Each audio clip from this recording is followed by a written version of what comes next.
Hello, Anthony. This will be some video feedback for week 7. Anthony, before I get too far, I wanted to say really superior browser testing, and I'll make note of that in the rubric.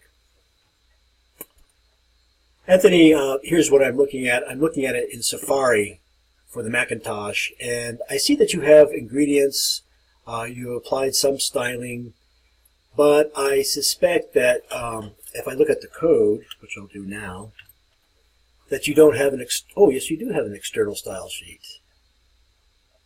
Okay, and it is working. Well, I take that back. I would hope for a little more control over the positioning of ingredients with an external style sheet, but that you have one is commendable. And let's see what else about your code can I remark on. You've got the head area. Do you have the title area? Yes, you do. Title in there. Title indicated. And what else? Have you indicated your body? Body begins here. I'm going to assume that it ends somewhere probably off screen here. Yep, there we go.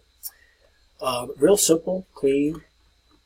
Now you've got a navigation system, but it's not formatted. And this I would expect to be in your external CSS as well. So you have everything. You've got an external style sheet, you've got images, and you've got a rudimentary navigation. Now it doesn't seem like you've got linked pages. Yeah, you don't have dummy URLs for your child pages. Just putting a URL there, I mean, it's okay for a placeholder, but I would hope that by the end of next week at least, you would have 1 or 2 pages that are linked.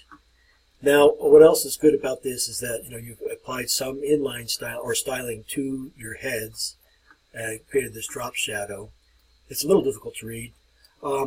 As you are able to, or as you are better able to position ingredients on your page, consider ways to put padding here so that the type doesn't butt up to the edge of the browser window. Does that make sense? It's usually accomplished with padding or something like that that puts a space between the type and the edge of the window. Other thing too is try to avoid as much as is possible in web design these really long lines, because they're hard to read and the eye peters out about halfway across them.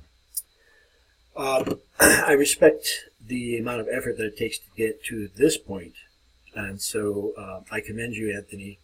I probably will end this video here, but be sure to open up the rubric for written feedback.